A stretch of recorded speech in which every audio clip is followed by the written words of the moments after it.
He's not joining us? on a biscuit, and or on a chicken fried steak, it's just heaven on earth. Gravy with chicken fried steak is very good. And I'm gonna see if I could lose a couple of pounds before we go to Dutch Wonderland and get myself some chicken fried steak. So we went to the Cracker Barrel right down the street from that place. You what? So when we went to Lancaster, right? We're on YouTube, so just letting you know.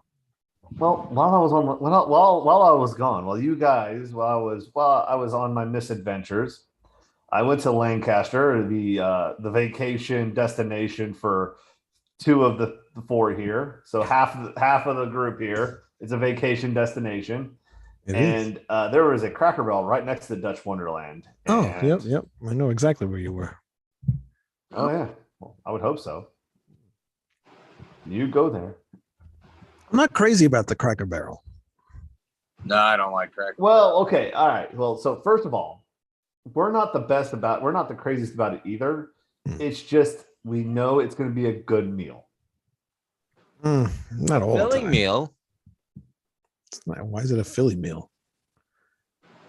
It's not a Philly meal. I'll tell you this much: I don't fucking want it because last time I was in there, the one going in. Well, you guys may not know this because I was in Jersey. You were in New York, but there's one right as you go down and enter Delaware by the Christiana Mall. And last time I ever went to a Cracker Barrel, seen all them little fucking kids going up in there and shoving their hands in the trays of food and shit, and then people are just eating it. I was like, yeah, I think we're done here. I'd kill them kids if that was the case. Jeez. Although no, slap the kids and kill the parents. Stop breeding. What's that? I would slap the kids and kill the parents as a warning to them. Stop breeding. Yeah. Well, you could always just sterilize them. That's fun too. The hell are you doing? I'm sticking your nuts in a microwave, asshole. Next time, teach your kids. Oh, we're live on YouTube now. Oh, we've been banned. Okay. No, what did he say? Nothing. Just watch the replay. In a microwave. Bullshit. I know he said something stupid. Who, me? No, Wayne. I didn't say word. No, it wasn't Wayne. Oh. I'm going to blame Wayne regardless. This is what you call a setup, people. It's a setup. Oh, it's totally Wayne. I heard the whole thing. Wayne, you destroyer of youth. The destroyer of youths. Well, hey, there is one thing we can say positive about toddler murder, though. It is easy. Oh my God, dude, I have a toddler. Sorry, Lou. I forgot. Bye, everybody. I'm going back away. Edit that. James is funny. Edit that now. Man, I'm back. I know you can't edit it out because it's live. That's why I said it. He could start it up at a new point. I'll just start the fucking show. Yeah. It's time for Red Salad Review with your hosts, Wayne New, Greg Normal, and Lou Max.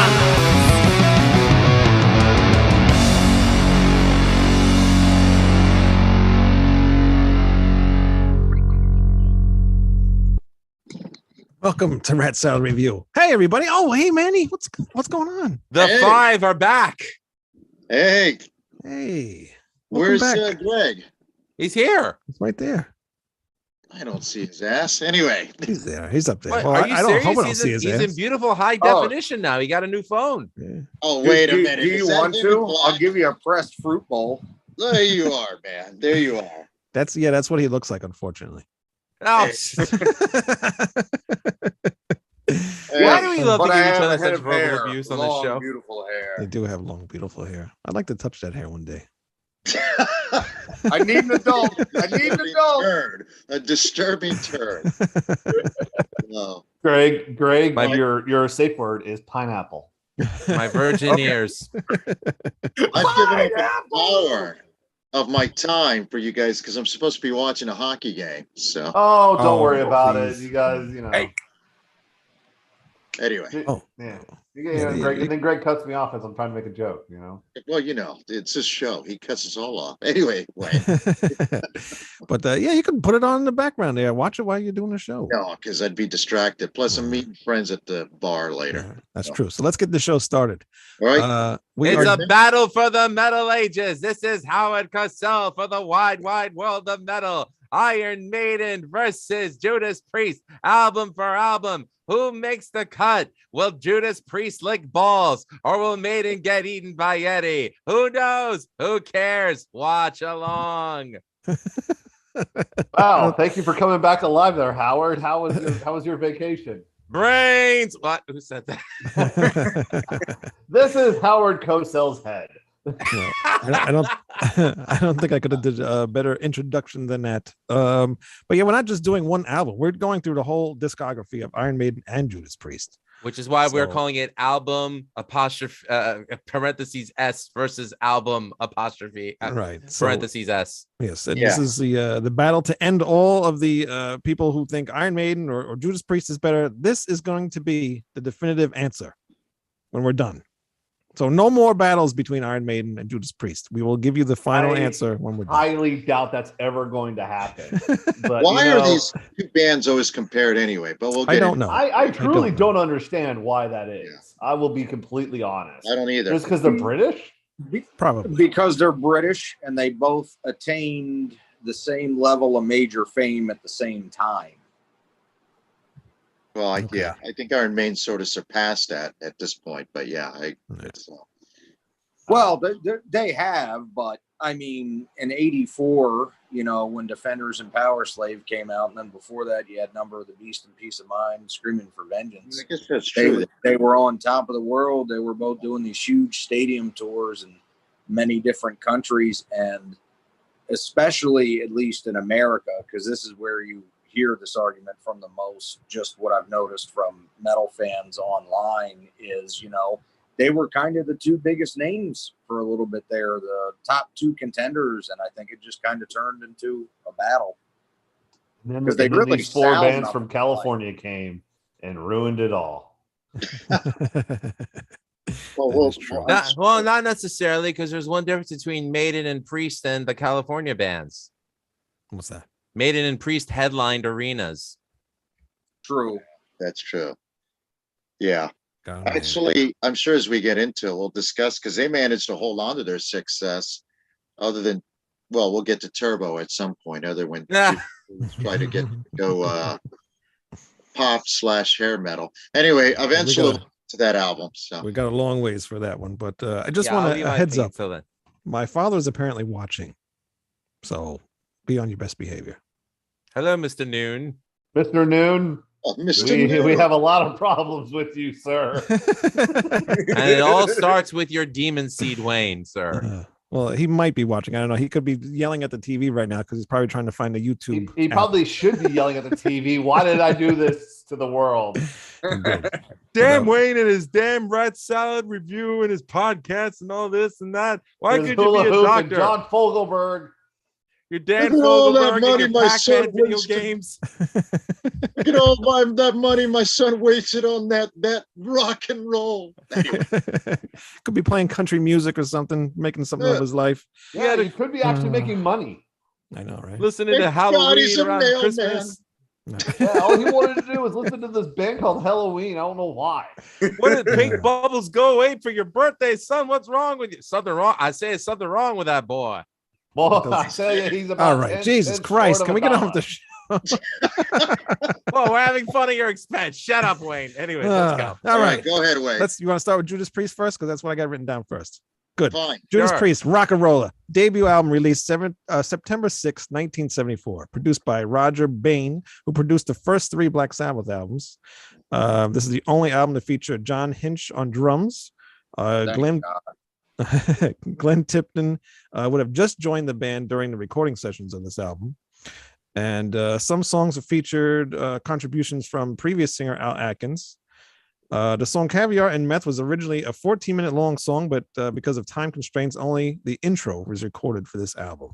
which is Thank Christ. I was pretty gonna say, if there was a goddamn 14-minute version of that riff being played over and over again, shoot me now, because that was Yeah, boring. No, Roger Bain, the producer, said, "Yeah, there's no room on here for 14 minutes." Is what happened. Another thing I want to mention to Wayne Yes. is, to piggyback on what you said. A lot of the songs were freshly written by this album, for this album by KK. I mean, and the purpose of some of them, like Run of the Mill or One for the Road, was to highlight Rob's vocals. And right. that's kind of what they were most focused on here, because they were still finding their sound. And I think you can totally tell that on the record. Hey, I did not know that. I did not know that. Yep. Kind of makes sense though when you're listening to it, and because they on really the- try to push Halford's vocals in a lot of the songs. Like he is mostly mixed heavily into it being in the forefront while everything else is in the background. Oh, Run of the Mill's totally built around his voice. I mean, you can tell a couple of the riffs are cool, but musically it's kind of a boring song. It's about what he's singing and how he's singing it. But I liked it. I liked those songs. Oh no, I like it. I'm just saying you can tell the focus was on the vocals. And you could tell this guy had just done a bunch of Sabbath he had done the Sabbath records, because it sounds awfully like Sabbath and Led Zeppelin had this demon love spawn, and they turned into Judas Priest. What it sounds like the most to me actually is Budgie, and he also produced a couple of Budgie albums. He produced the first one, didn't he? Yep. I think he did Squawk as well. Yeah, I know he produced the first one because I remember reading the name and that was very familiar. So I don't know who. How do you want to start? Because I'll defend you. I actually like the album. I don't love it, but I like it. I like it too. I'm saving my opinion for later. Right. Well, I'll go first just to get myself out of the way here. I think the album is decent for a debut. Not mind blowing, but this isn't the Priest we would soon get to know. This is more bluesy. Even their style of clothes is like more hippie-ish type than the leather stuff we would be known for. But there's some really cool songs in here. The opening track, One for the Road, Rocka, Rolla, even though the lyrics are kind of retarded. Never Satisfied, which I wouldn't have heard of until that Judas Priest tribute album where Armored Saint covered it. It was like the first time I ever heard that song. And Dying to Meet You. Never Satisfied is, I think, is maybe the closest to how they would end up sounding, like, throughout their career. I like the others as well, but those are like the standout ones for me. Caviar and Meth just seem pointless, and Caviar and Meth is very pointless. Well, yeah, the actual drugs are pointless, but the song Caviar's itself not a drug. Caviar baby is for fish eggs. Yeah, 4 strikes, man. 4 strikes. Don't get me started. We're not again. touching that again. Well, That Randy Rhodes episode is one of the most least viewed episodes. I blame you, Wayne. 4 strikes, you're out. My ass. Freaking crashing a bus in freaking Knoxville or in Smoky Mountains. How dare you? The Winter Deep Freeze, Winter Retreat suite thing was okay, but honestly, I think they could have maybe rearranged that a little bit better, because that middle part was like just a bunch of noise, and then the end was an acoustic ending. It's kind of weird the way it was arranged. I like Run of the Mill. It's a nice little ballad type song, and despite the band not liking the sound of the album, I actually like it. It sounds different from the later stuff, but it has that heavy, warm sound and almost a little doomy a little bit. So I do like the album mostly. I have to agree with you on that song suite. I was trying to find my album. It's in there back there somewhere, but I have to agree with it. It doesn't sound very well thought out. That reminds me of what Black Sabbath did on the first album, where they basically had Tony Iommi kind of jam, and then they just called it a song. And I got a feeling maybe the same thing, which is weird because Judas Priest probably weren't short of material, so maybe Roger. I would imagine a lot of these songs were being played live before. Yeah, right. So. And I imagine there was some extra tunes there that they just didn't bother recording. Anyway, I interrupted you, Lou. Sorry. No, I interrupted you. No worries. I apologize. But I mean, technically, both Rock and Rolla and Sad Wings of Destiny both consisted of songs that Priest had already written prior to the recording of Rock and Rolla. But Roger Bain thought that songs like Victim of Changes and Tyrant and I want to say Dream Deceiver and The Ripper, he felt like they weren't worthy enough of being on the debut album. Oh, Well, wow. the versions he heard, the original versions that were mostly penned by Al Atkins, are quite significantly different from what ends up being on Sad Wings. Well, yeah, because we're going to discuss if that's a point of discussion, then we have to be honest and say that at the time, Victim of Changes was Whiskey Woman. That second part, I don't even think it was even written by then, but I mean, it was still a template for what was to come with the follow-up album, which we'll discuss when we discuss the follow-up album. Hold on, we got some messages in the chat. Naked HD XYZ. We have more cheap sex than Tinder. Yay! Okay. I've been looking for cheap sex. Yay! Manny, with your track record, I don't think cheap sex is a problem. This has been a very cryptic day so far with the sexcapades and stuff like that. Oh, no, we're not going to talk about it here. No, we're not. No. But what I was going to say was, even on Rolla, they changed a bunch of the musical arrangements from what they were before, and on the back of the first press of the original LP, it actually says, "Thanks for the words, Al." Oh, I guess I'm not going to get it, but I guess I got a question for you and Lou. I haven't read it yet. I've got Rod Halper's book I haven't read yet. I read KK Downing's, and I've not read Martin Popoff's. So what songs, or any of you guys can answer, I know which couple were written already, but what song was new to Rolla for the sessions that they brought in? I think that was just mentioned. Was brand new. One for the Road and Run of the Mill. So those are those two? Yeah, because they were written to highlight Rob's voice. Okay, because they're the two that you mentioned, but I don't know if there were any others. So, and I have to agree with. Okay, where you haven't here, I want to talk about Sad Wings because there's such a because that's next week. Yeah, that's next week. Wait for it. Wait, hold your position. Well, it's because the original vocalist, which I don't consider original vocalist because nobody ever heard of him, because he didn't record it with them. But the guy who co-wrote the songs originally has always made a big deal about being in Judas Priest. It's the Dave Evans syndrome. Nobody but Dave Evans thinks that he's the original singer. Everyone acknowledges Bon Scott, and that's the end of the story. But same thing with Al Atkins too. So I mean, how different were the songs on the demo form than they are on the album? I mean, I guess I can look them up on YouTube, but are they significantly different or?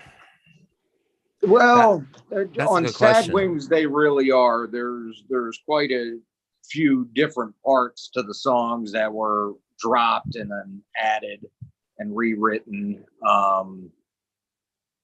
On some of the stuff on Rolla, it's more just they're playing in a little bit of a heavier style, more a la what Deep Purple or Budgie or Sabbath was doing at the time, or even Zeppelin for that matter. Whereas with Atkins, I hesitate to use the term boogie rock, but it was a little bit funkier and bluesier than. Well, that kind of makes sense for the time period. Yeah. We are talking about 74 here. So yeah. And that's another thing that's amazing about it, even though they really didn't change hugely like they would on the next record. They rewrote these songs and put this together pretty quickly. Because Rob only joined the band in 73. That is because they were on a very limited budget given to them from Gull Records. I think they had 2 weeks max to get in, record this, and get out, and then go on tour. And by the time they were on tour, Gull was already in financial dire straits. Priest was broke. They asked for £50 a week for their, just to tide them over. Food. And Gull, for food. And Gull said, no, we can't afford it. So, you want to talk about, living in squalor and poverty and, weren't they literally sleeping in the van? Yeah. During the day, and then going into the record, and then going into the studio and playing. Yeah, so they were clutching. They were clutching to stay afloat. Yeah. So. What's ironic is that Gull Records, that I guess some form of it exists, we'll get to it when we get Sin After Sin, but those albums have been packaged and repackaged countless times.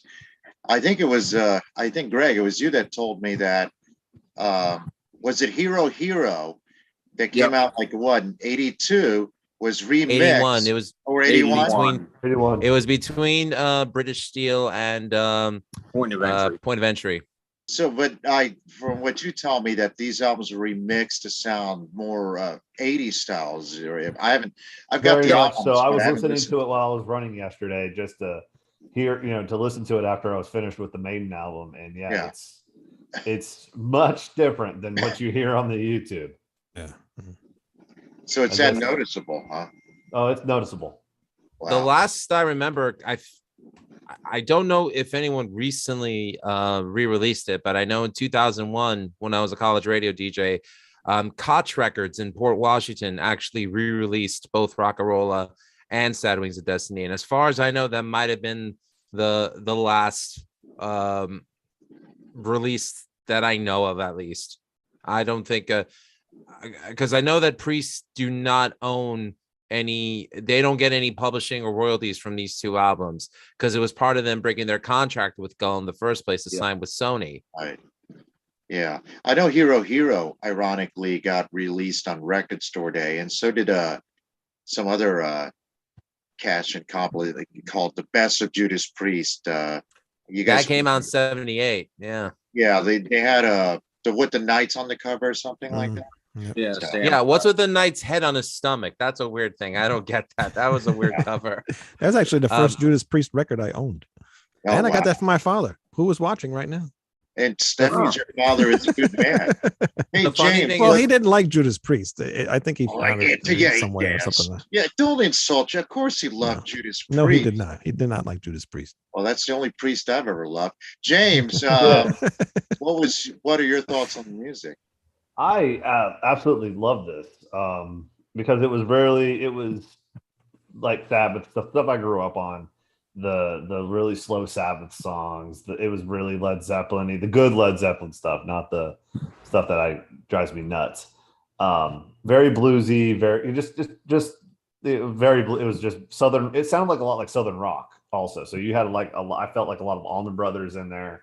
You had a little bit of the Guess Who in there. I felt like, and it was, for me, it was like a quintessential 70s album, whereas from the sound waves. I know that it probably didn't sell worth a shit, but it sounded more like that type of style of music. Lou, what's your thoughts on the music itself? Just the music. I mean, Well, I'll go by listing what my favorite songs are. One for the Road, Rocka Rolla, which is my favorite song on it.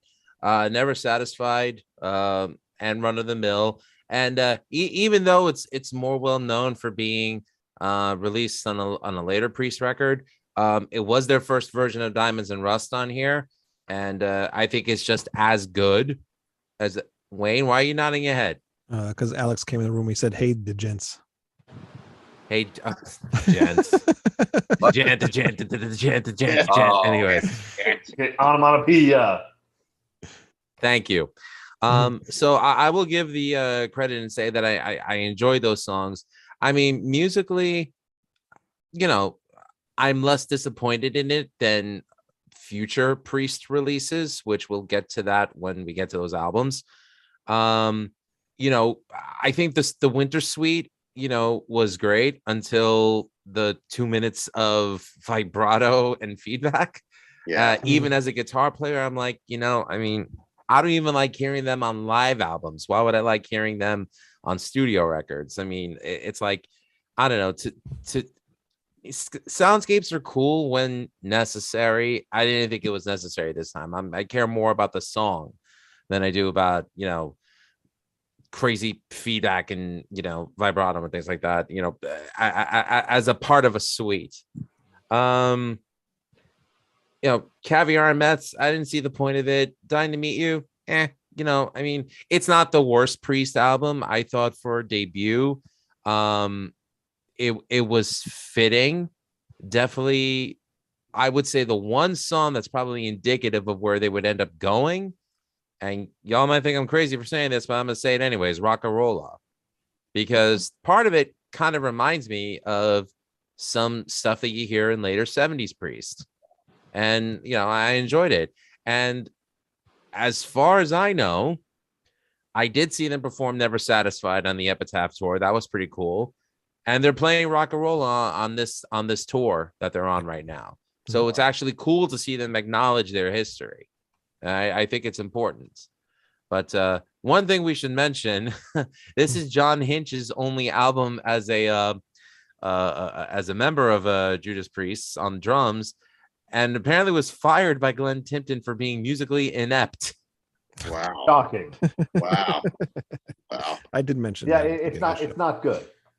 Yeah. Hey, Greg. I don't think he's bad. I don't think he's bad. I don't think he was bad either, but hello to George from Timeless. Well, I would say Timeless One, but we don't know. Severed Angel.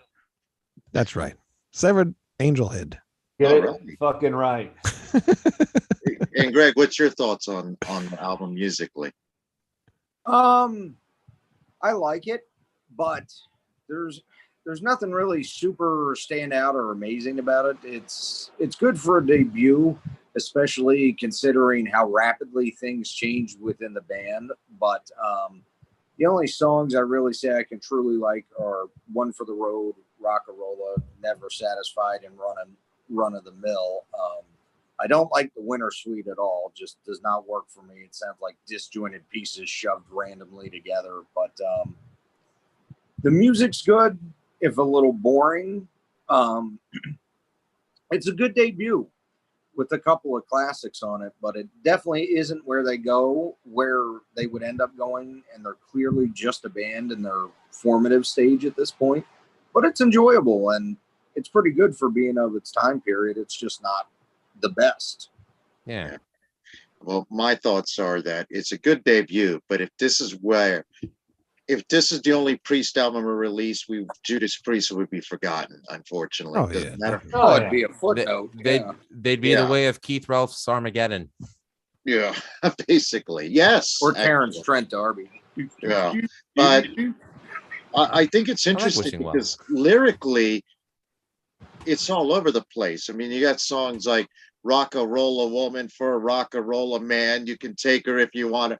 And then you've got a song like Cheater, which, let's forget about Rob Halford's sexuality. Just as him as a human being, as a man, when in the world would you even think that Rob Halford would go in and shoot anybody, for cheating? So it is so against everything that he, who he is or whatever. Musically, yeah, until Greg mentioned it, Budgie never entered my mind. It did not enter my mind. But I can see where he's coming from. And in the United States, Budgie was nothing. But in the emerging hard rock metal scene, I mean, they never made it past second tier over there either. But they definitely were a respected band, and other musicians did know about them.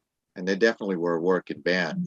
But overall, I like the album, but I like it more for its historical content than musically. Though I do like the music. But I think it's an interesting debut that probably Priest would have loved to have buried, but probably, yeah. But you're right. It was a good I don't launching see why pad. though. I mean, it's a solid album. It's not like it's crap.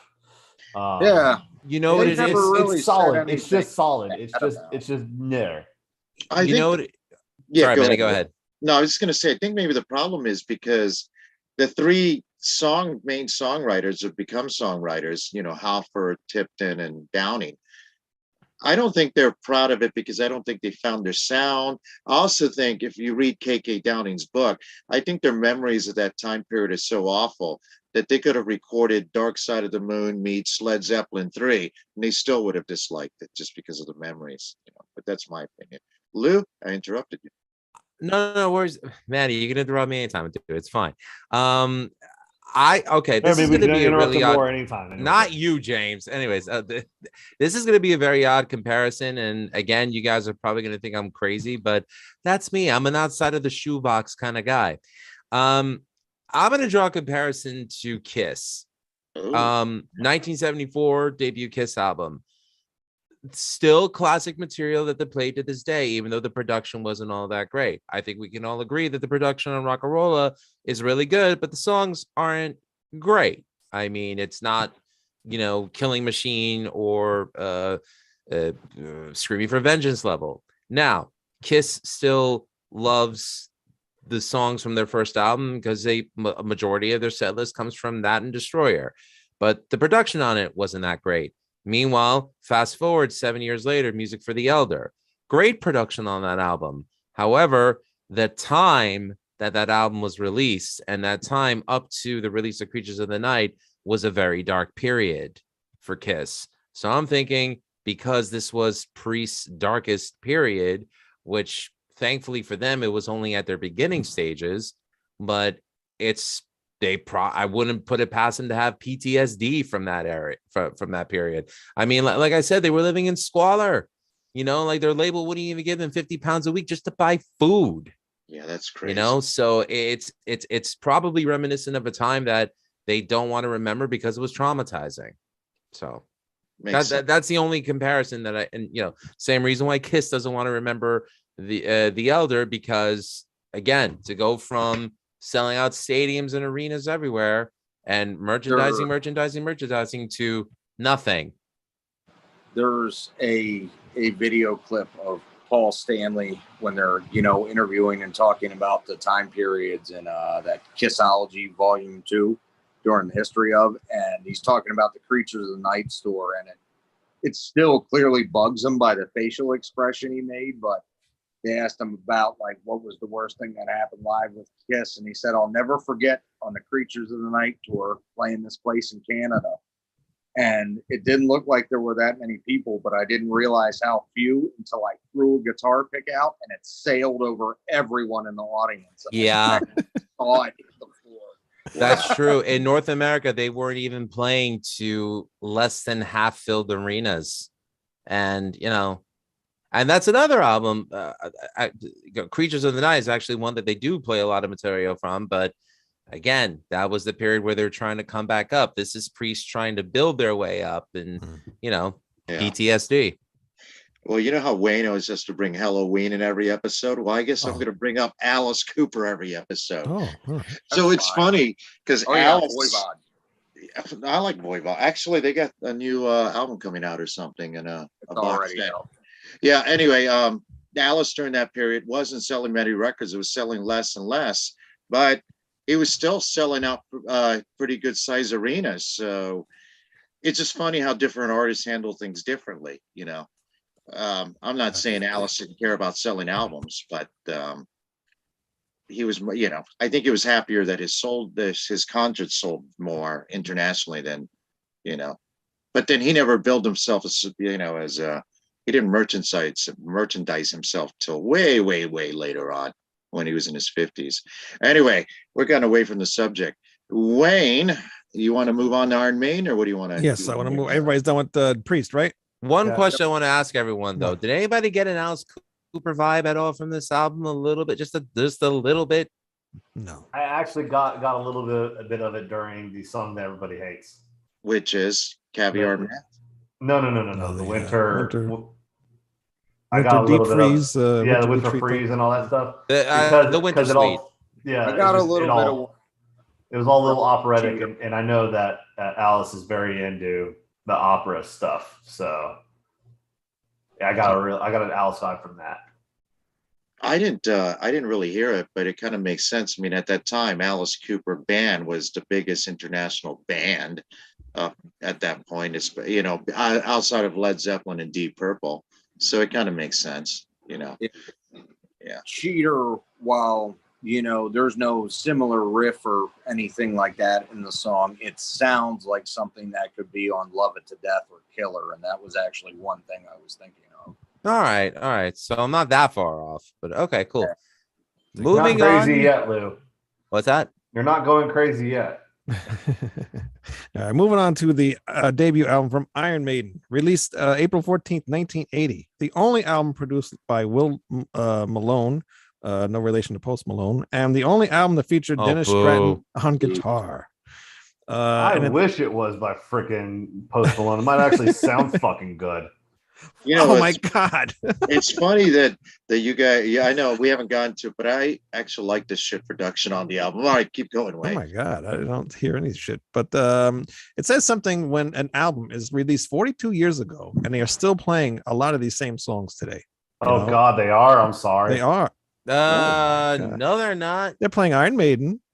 They always play Iron Maiden. They always play that. They've never gotten that out of their set, right? And, Never. And the other song, What, Running Free? Running Free, they play once in a while. Phantom of the Opera.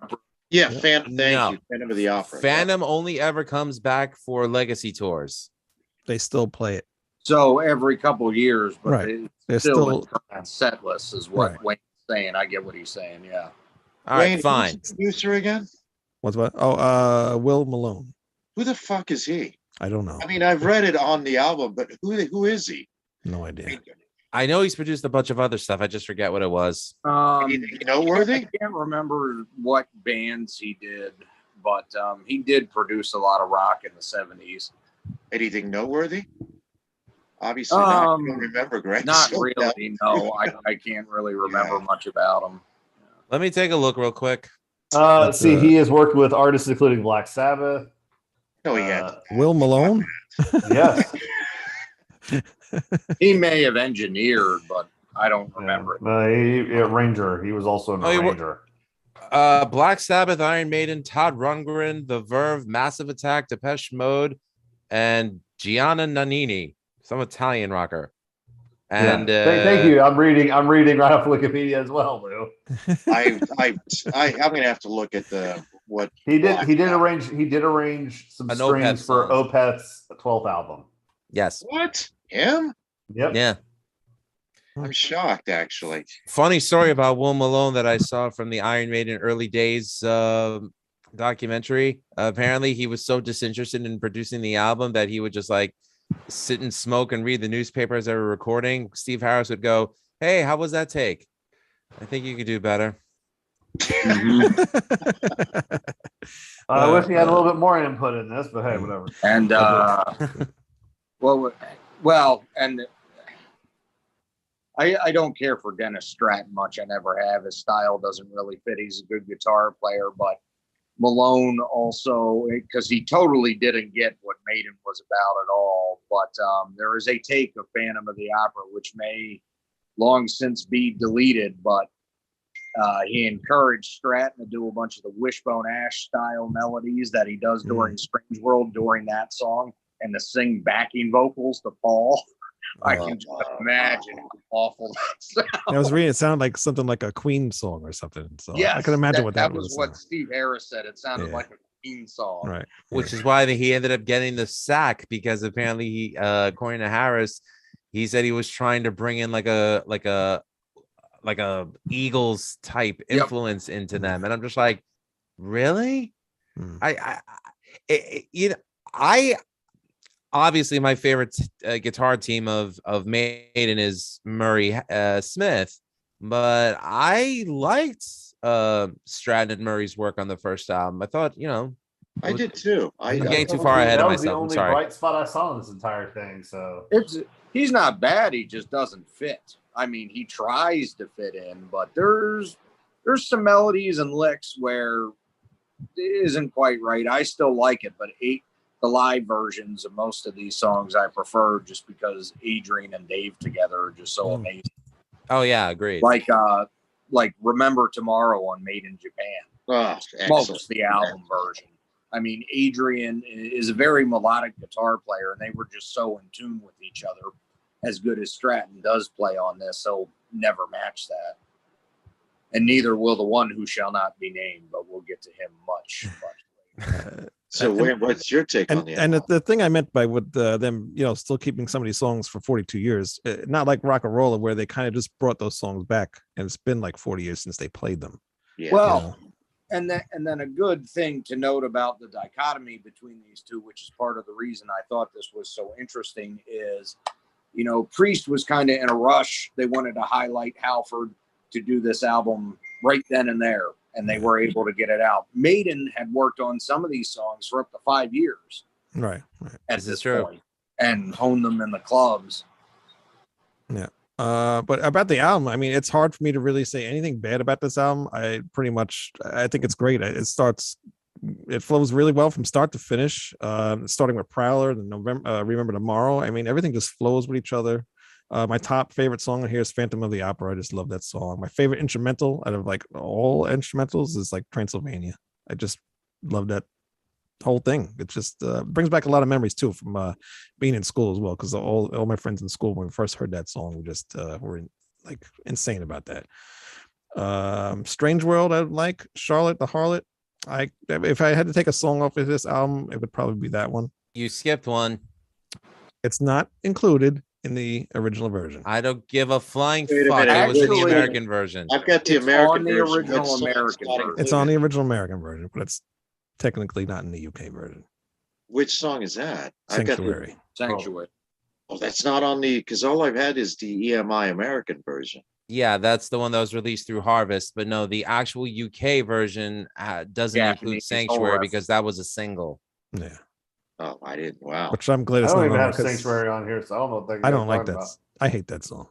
I love that song. And one thing I did want to say about this record is, even though I grew up with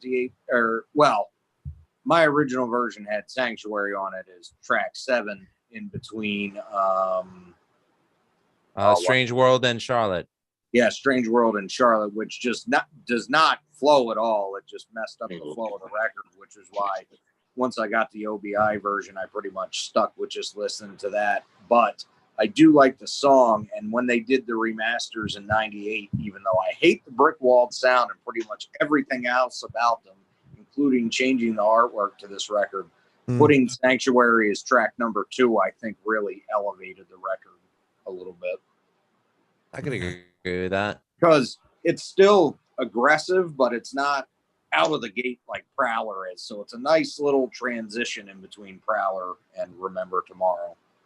Yeah, I'm glad it's not on the UK release. I can do without that song. I remember like the original version I had always had the Sanctuary on it. And I always skipped that song because it just seemed very repetitive.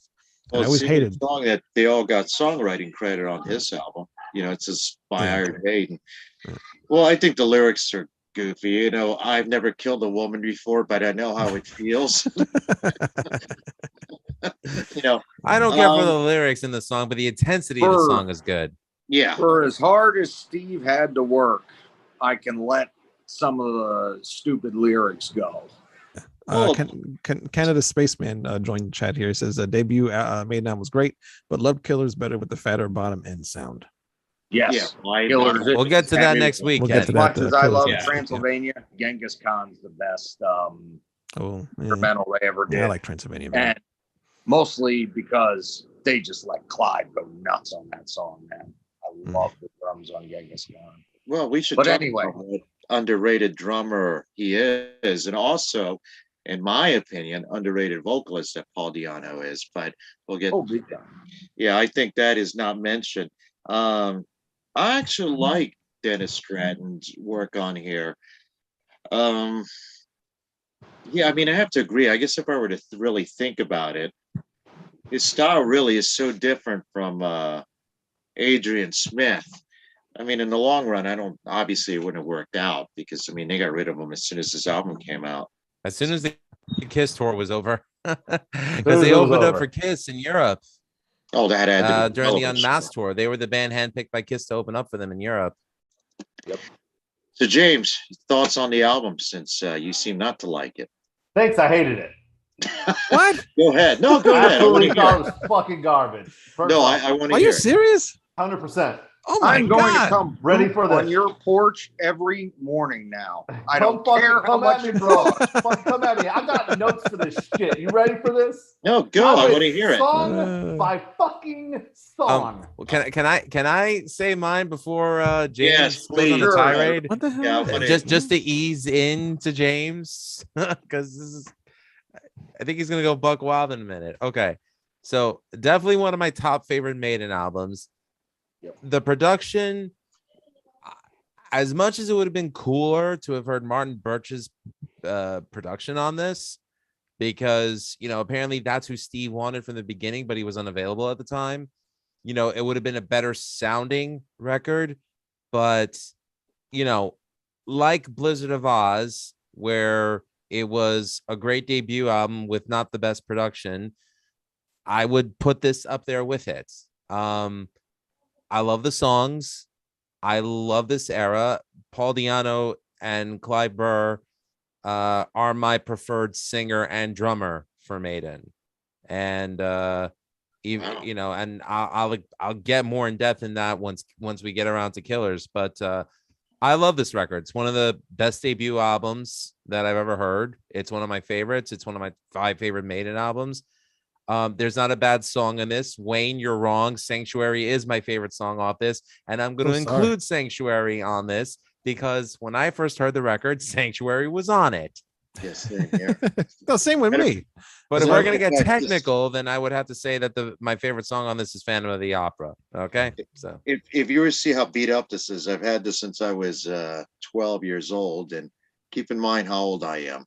And that's an iconic album cover. I mean, come on, Eddie looking at you in the streets in the middle of the night. I like Eddie, but I mean, James, you may continue. Yeah, no, James. I want to hear James, and then I want to hear. All right, I'm about to piss off some people, so let's just sit back, relax, enjoy this fucking ride. Send your hate mail to Wayne and Wayne's dad. All right, go ahead. Can you? All right. So James, can you speak closer to the microphone so no one misses a word you say? Don't ever fucking miss a damn word. This is all right. So Prowler starts like just every Iron Maiden song ever fucking played. It sounds like it, and it sounds like it all the way till the guitar solo. I like the guitar solo. Anything with a compliment. Remember Tomorrow. I like this one because there's a difference between the verse, the chorus, and the bridge. I like that. There is no chorus on that. Yes, there is. Yeah, there is. Yeah, there's a chorus to remember. There's definitely a chorus. Running Free. Yes. It's a good. It's Running Free. Good radio song. Van Halen would have ate that shit up. Phantom of the Opera. Back to the Iron Maiden sound. The riffs are so repetitive. But, see, James, you don't like the gallop, I'm guessing.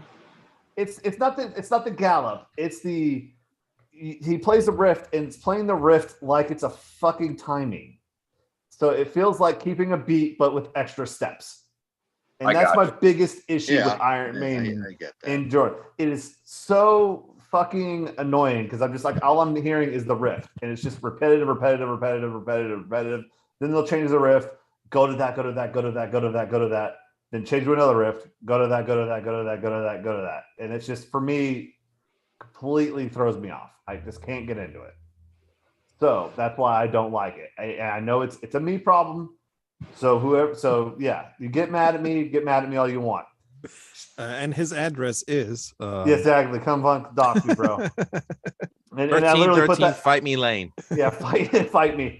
So I put Transylvania. I literally put playing the same riff for 4 or 8 phrases is not brilliant. It's keeping a beat with extra steps.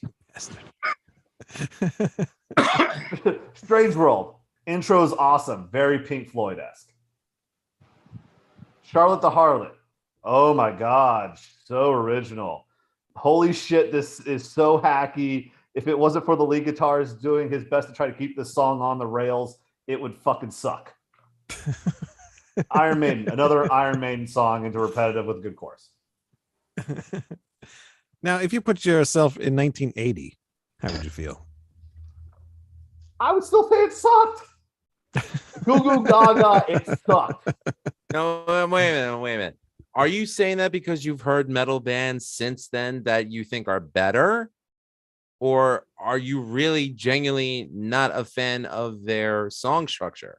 I don't like their song. It's not just because I've listened to other music. I just don't like how they do their songs. And this is all the way back to when I was playing Carmageddon 2 with them being on the entire fucking soundtrack with listening to The Trooper while trying to mow down people in a car. I also played that game and it was a lot of fun.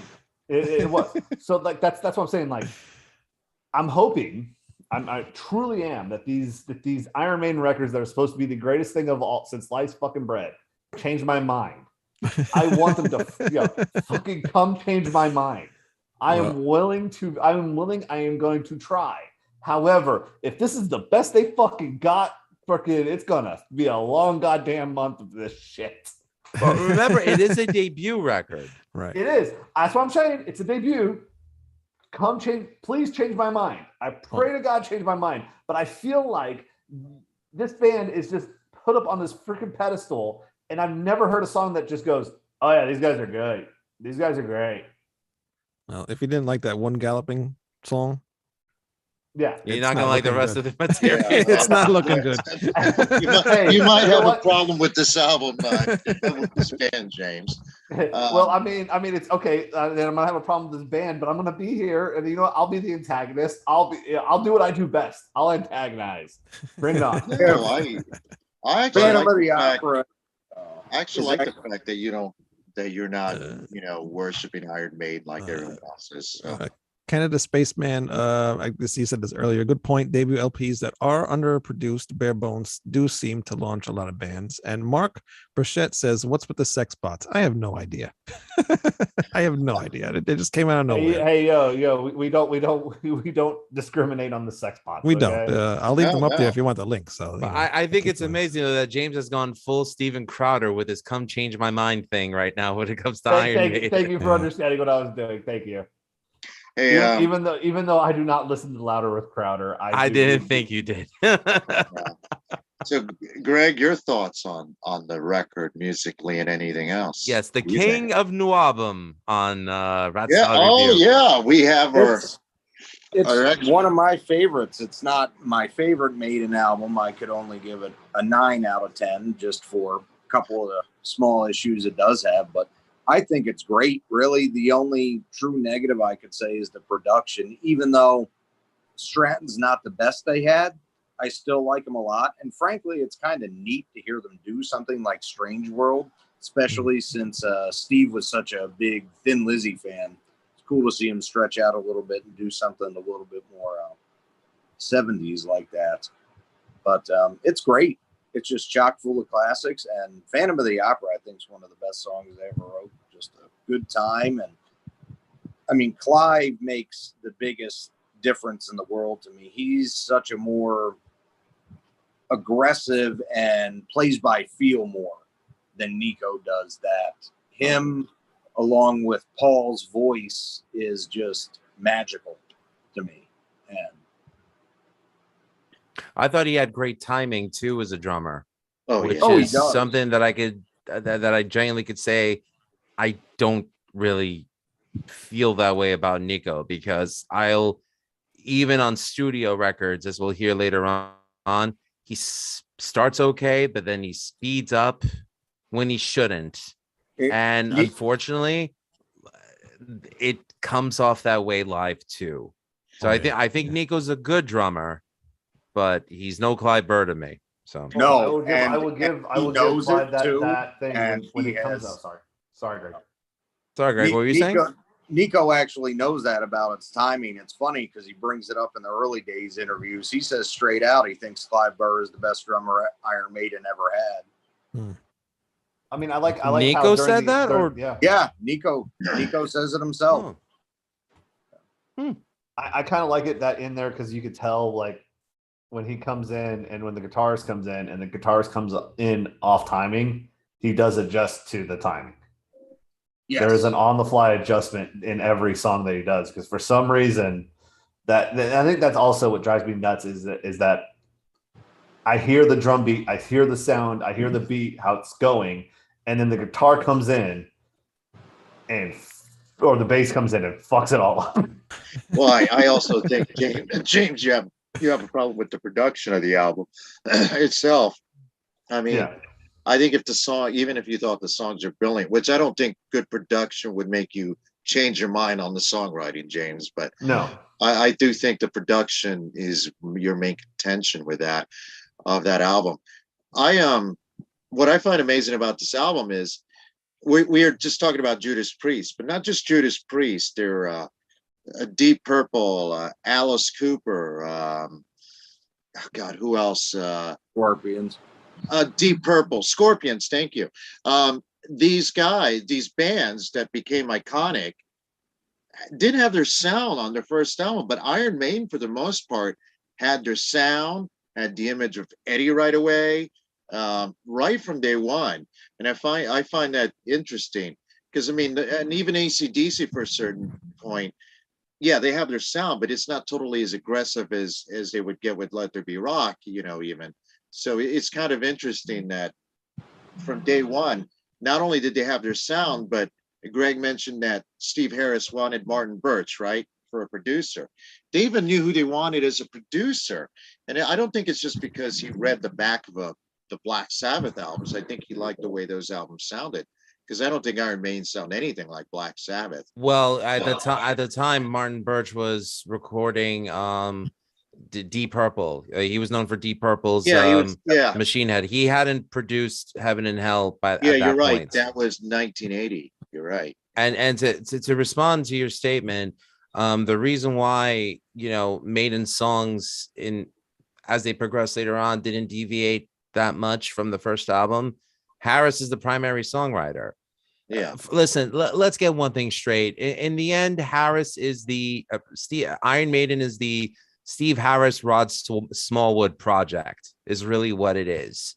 It means Steve is the only original member of the band. I would like to include Dave Murray in that. However, there was a point where Dennis Wilcock, one of the singers prior to Paul Di'Anno, fired not just Dave Murray, but the entire band.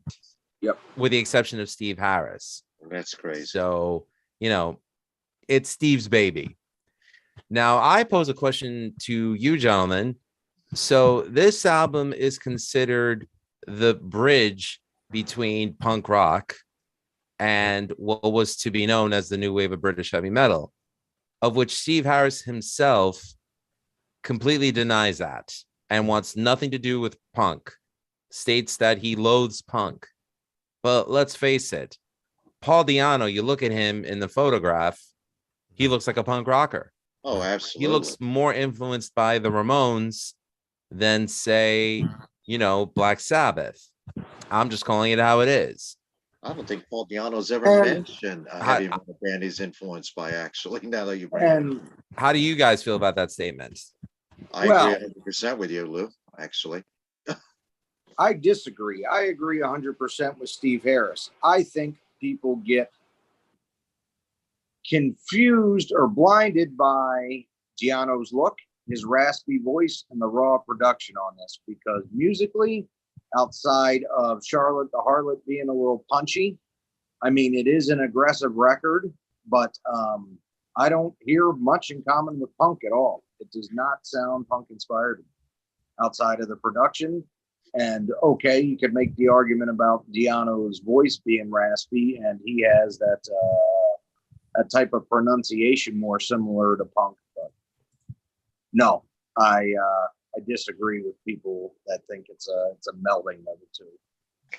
Yeah, I agree with Greg, because outside, and I'll put it even outside the repetitive, notes, I don't see the punk in it.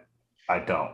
And then this is coming from a guy who loves Dead Kennedys, loves Ramones, all that stuff. So I first was a punk fan before I was a metal fan.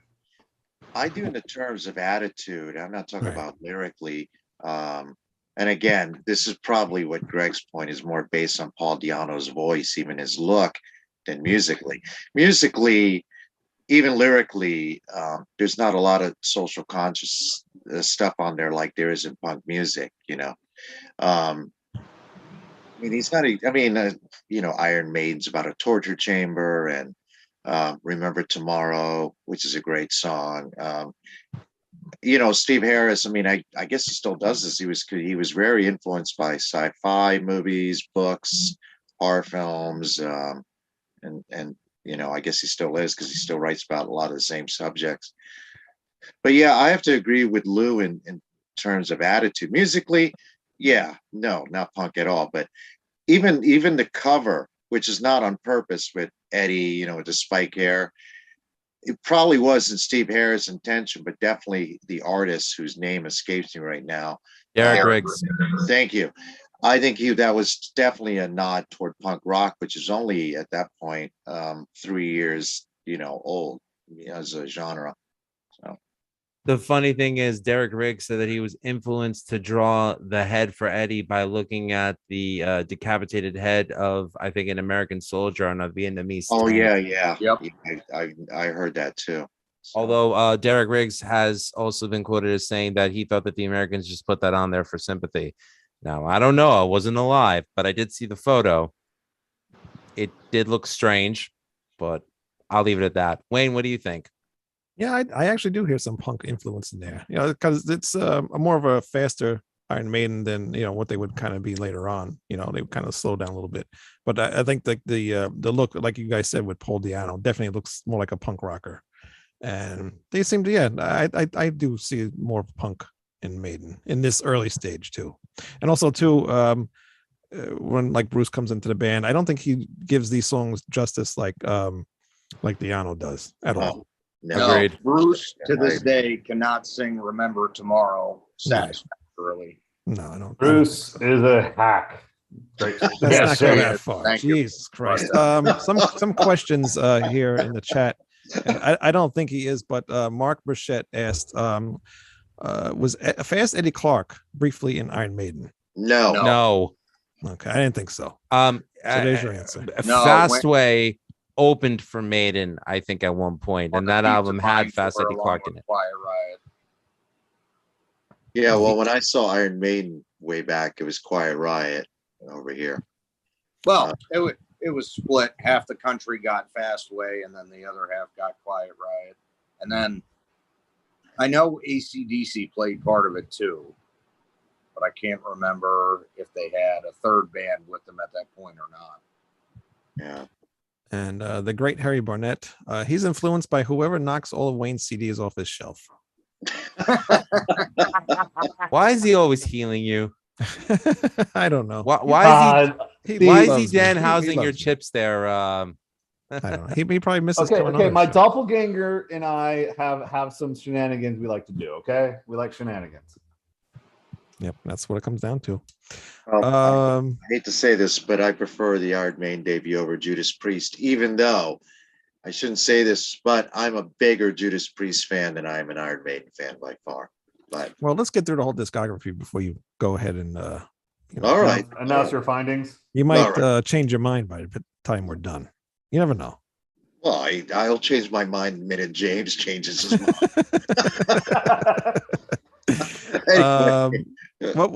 Let's you're not making it sound really good for me there, Manny.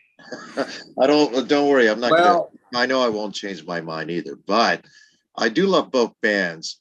I still don't get why they're compared so much. I mean, I know we talked about it, but I don't totally get it, I'm going to keep score here. What would we give out of a scale from 0 to 10 for the Judas Priest album? 6. 6. 6. Wow, all 6. Six. Well, I mean, and actually, don't get me wrong, because I wish more people would listen to Rocka Rolla, because even though it's not their signature style, and some of it may be a little underdeveloped, there's still good songs, and it's a good listen. It's a fun record to listen to. Yeah, it's a good listen. It's a valiant effort. Yeah. It really gets driving somewhere unfairly listening to that and be no problems. Yeah, it gets unfairly maligned. It's just in this specific case, Maiden was just in such a stronger position when they did their debut. Yeah. Harry Barnett says, bold people pick on bold people. And speaking of bold people, shout out to Eric Adams.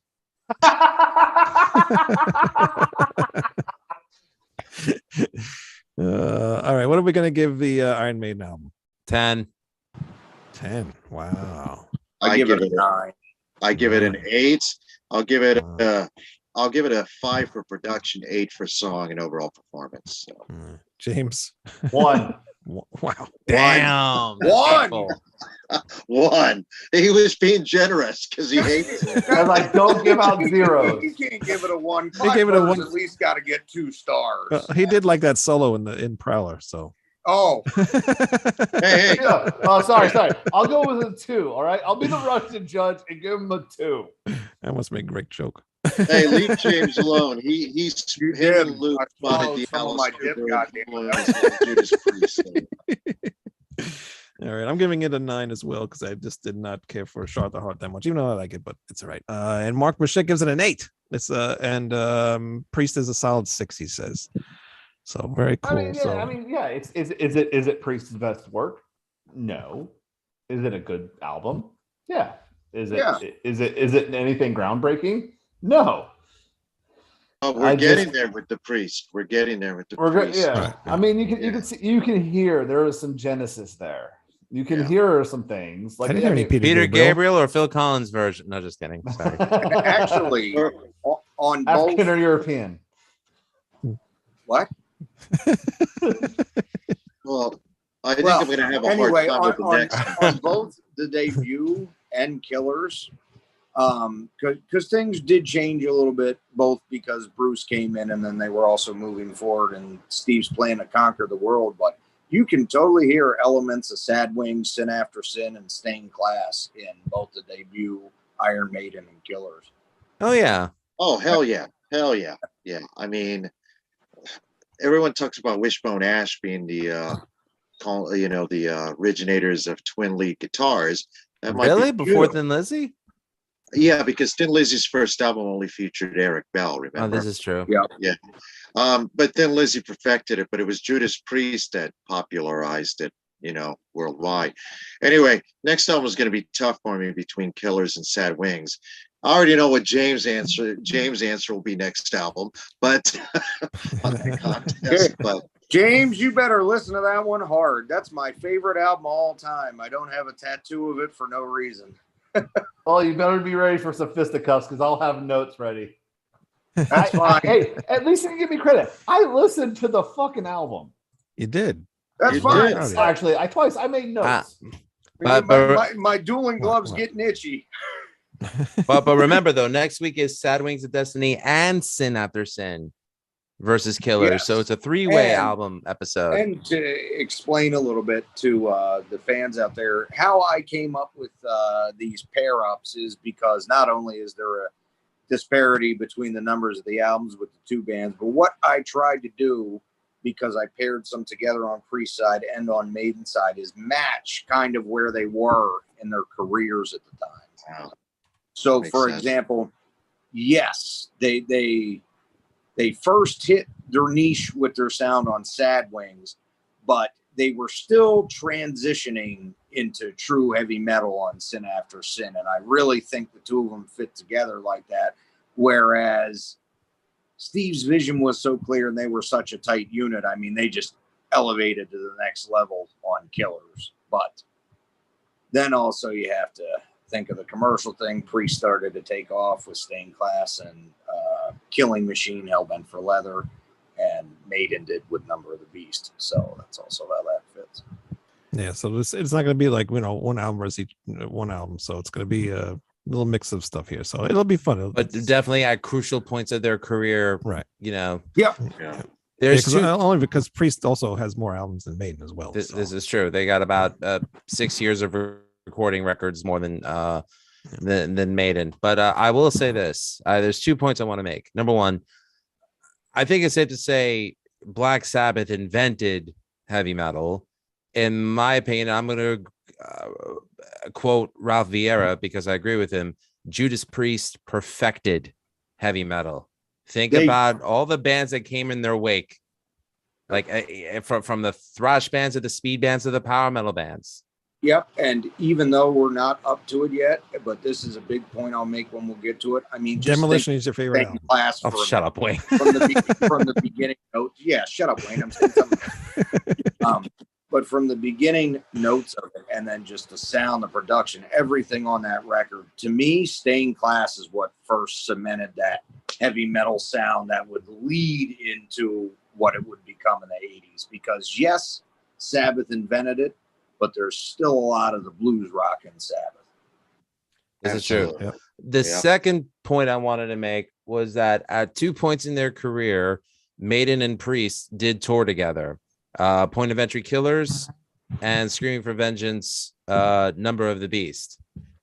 At that time, yes, Priest invited Maiden on tour, but every night was a battle for who was getting the bigger reaction from the crowd. And Maiden was on this, upward trajectory where they were becoming the band that everyone had to top on a nightly basis.